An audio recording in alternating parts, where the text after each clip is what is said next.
Hello Aquarius, thank you for joining me for your weekly forecast for the Sun or the Ascendant for week commencing the 10th of September. Well, Mars is going to return back to Aquarius this week after a 1 month's absence, and it's going to be with us through to the middle of November, whence it will then move into the sign of Pisces and increase our desire to improve our financial luck. But for now, it's very much going to be in the interim about actualizing our individual talent. And this means being single-minded at times. It means being focused on a set goal. But Mars, of course, can be an impetuous energy in the first solar house. So keeping our attention span really applied could be a bit of a challenge, particularly as the right angle with the modern ruler of Uranus that began in the second week of May of this year is going to be reignited through to the 26th of this month. If there is a situation in your world, especially around where you live, around family life, perhaps around your emotional situation where you always seem to feel that you're having to compromise what's really right for you, a sense of frustration can take hold.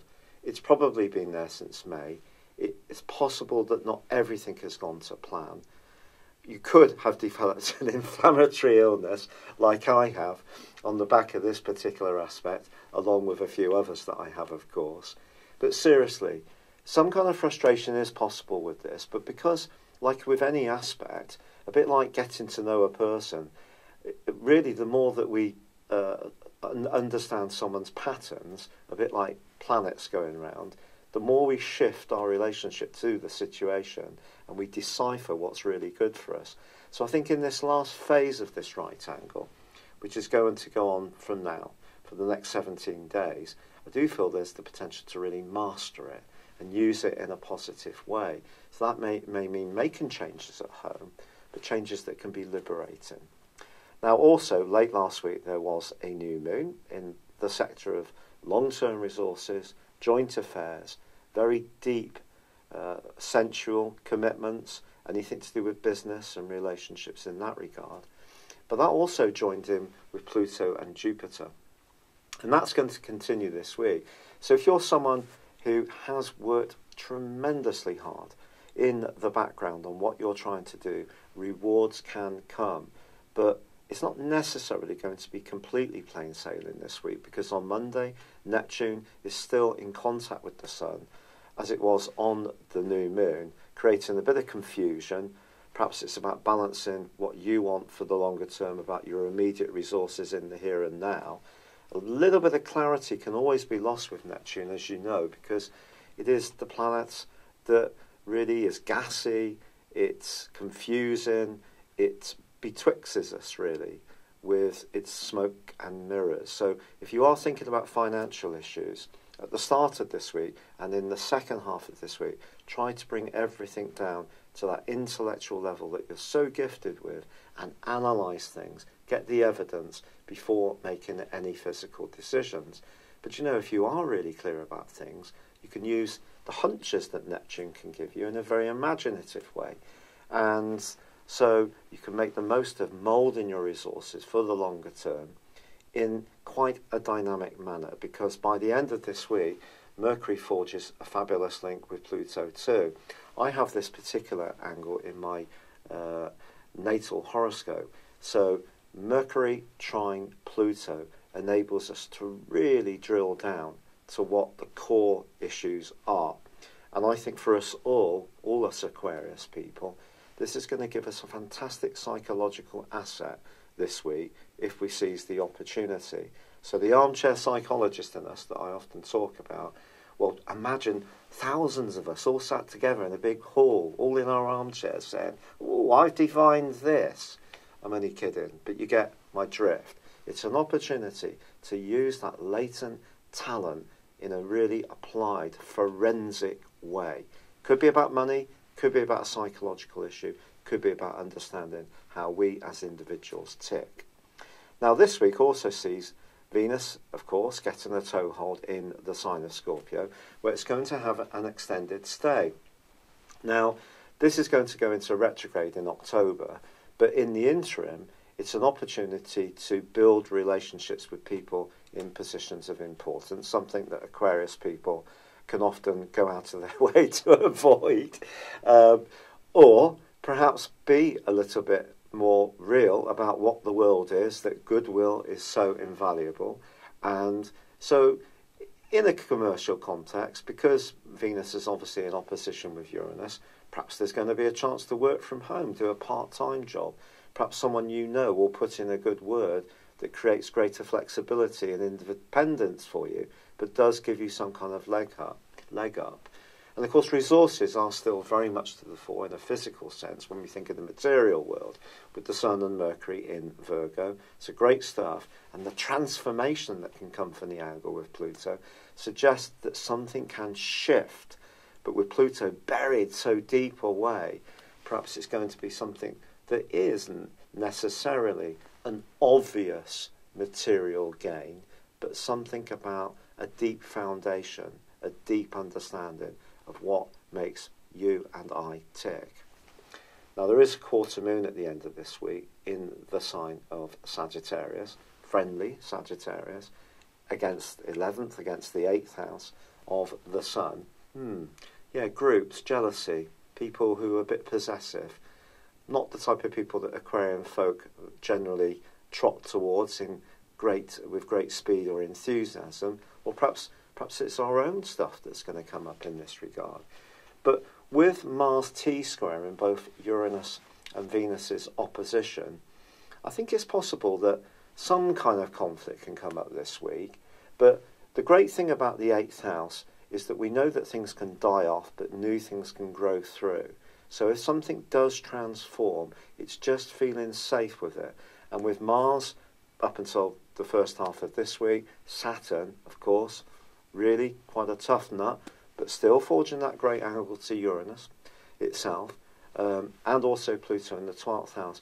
There isn't much choice but for Aquarius people to kind of look over our shoulders, learn more about how others see us, look deep inside to understand how we really tick, and just work on the more psychological side of life. And if some things do change, some relationships die to make way for new growth, try to be philosophical about it. No one or nothing leaves our world that's truly right for us. It's been a real pleasure being with you. Thank you for joining me. I'd love it if you would like or comment on this video, or if you've yet to do so, please do subscribe to this channel. Thank you. Hello Aquarius, thank you for joining me for your September monthly forecast for the Sun or the Ascendant. I am sorry to be delivering this a little late. This month is going to have some very notable action for our zodiac sign, not least that Mars returns to Aquarius on the 12th. That's something to really celebrate.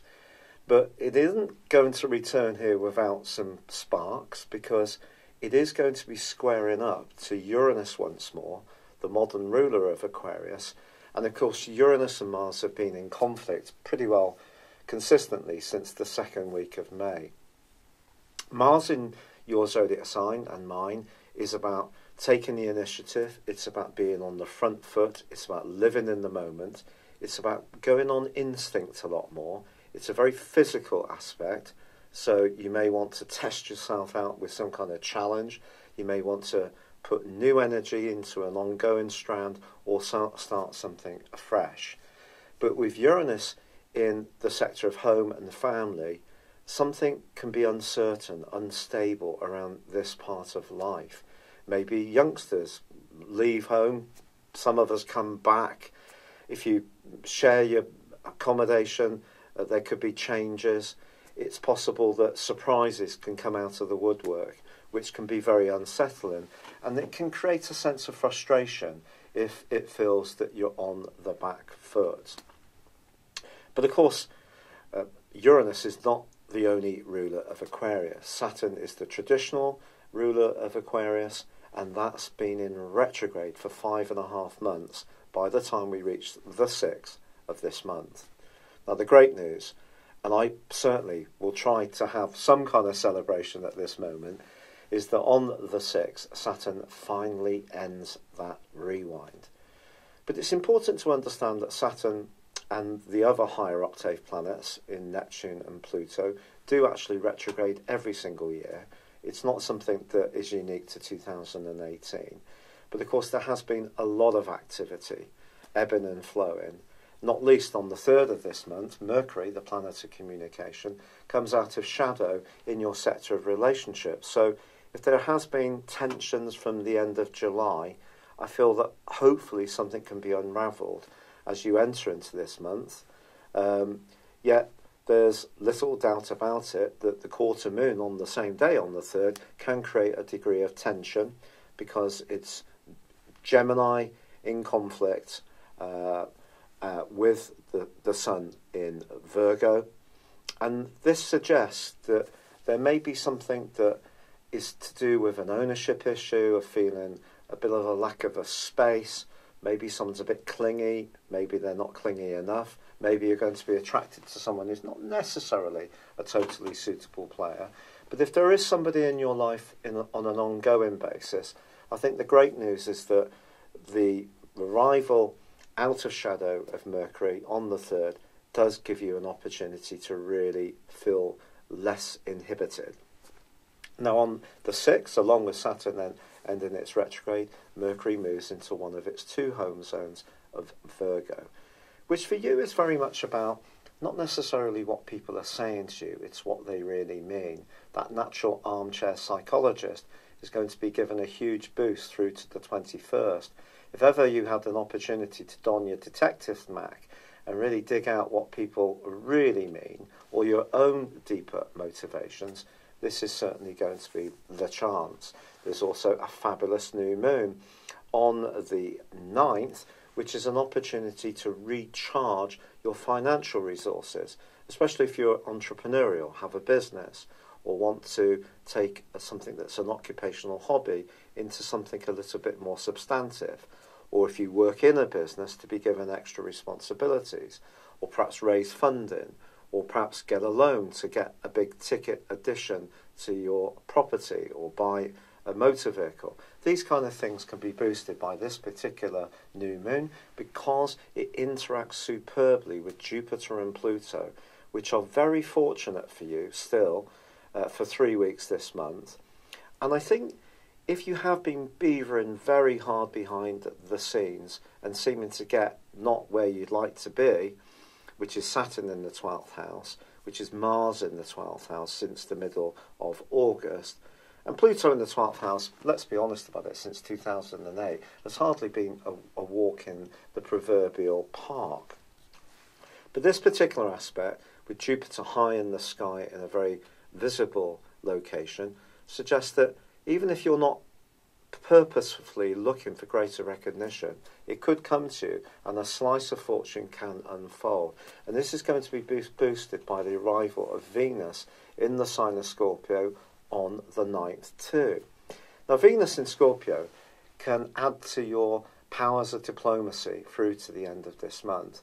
Even if you're someone who dislikes the kind of superficial bonhomie that goes on in business and life, because as you can imagine as an Aquarius, I'm not so keen on it myself. There are times when it is important to play the game a little bit, to adhere to people's expectations. So if you're dealing with corporate people or a particularly traditional type of employer or employee, or you need to cultivate a relationship with your in-laws, for example, if you meet somebody new, Venus in Scorpio can certainly be an asset. But ironically, it is clashing with Mars from the 11th through to the 24th. But it actually forges a great link with Saturn through to the 17th. So how does this play out? I think essentially, don't try too hard around any relationship. You are an absolute individual. It's the most adorable thing of all Aquarius people when we're living in our own power. But also, it's important as an Aquarius to understand the duality of Aquarius-ness. Because of the traditionality of Saturn, there's also that other side of us that likes to stick with what we know. There's not particularly futuristic, can actually wear that same pair of slippers for year on end, even if they're falling to pieces, and can be a bit fixed in our approaches. Not always the innovative person that many astrologers say that we are. It is a split dimension.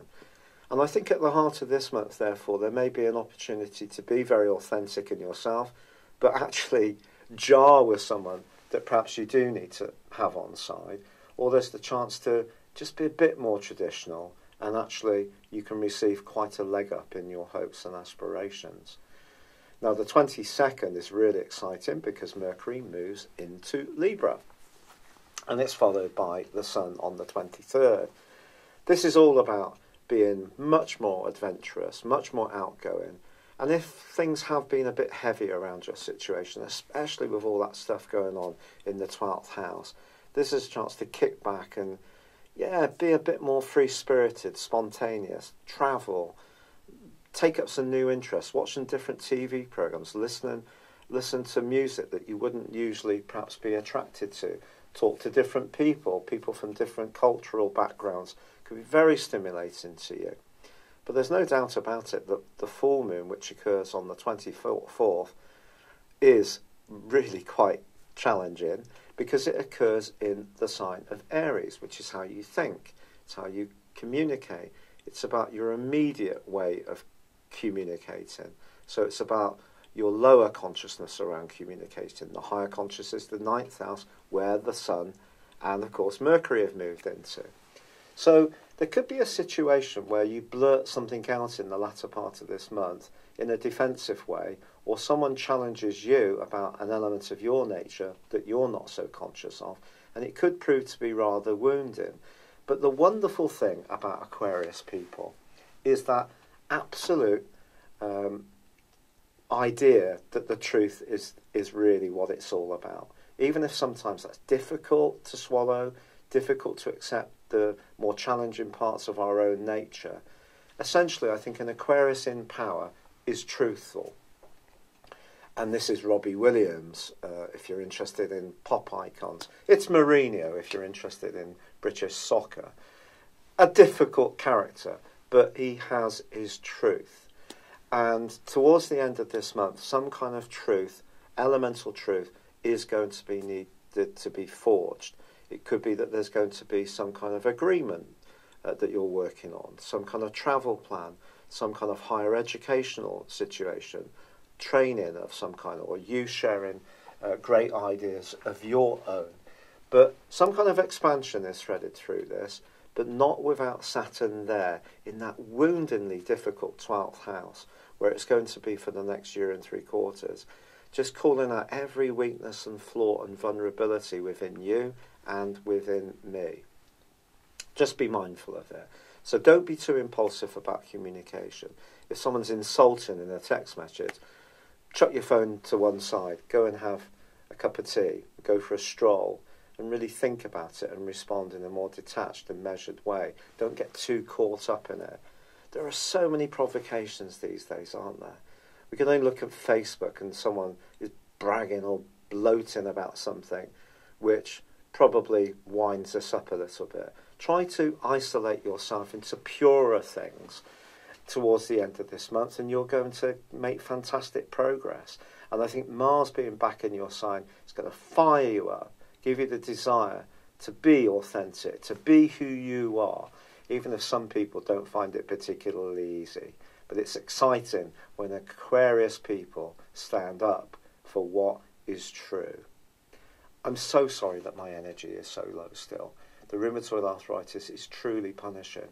I'm very grateful for all the tremendously kind suggestions and encouragements that have been sent in. Thank you sincerely. For now, I'd love it if you would like or comment on this video, or if you've yet to do so, please do subscribe to this channel. Thank you. Hello, thank you so much for watching my video. I'd love you to join me at my Horoscope Ace app. You can find this at www.horoscope-ace.com. You can use it through Android, iOS, Apple or Facebook. Check out your ascendant or your moon sign, or download your free birth chart. There's all your favourite videos, plus there are daily, weekly, monthly and yearly horoscopes for general, love, Chinese and Indian astrology. If your passion is tarot, there's my brilliant 3-card money or love tarot readings too. And it's all there at www.horoscope-ace.com. Thank you.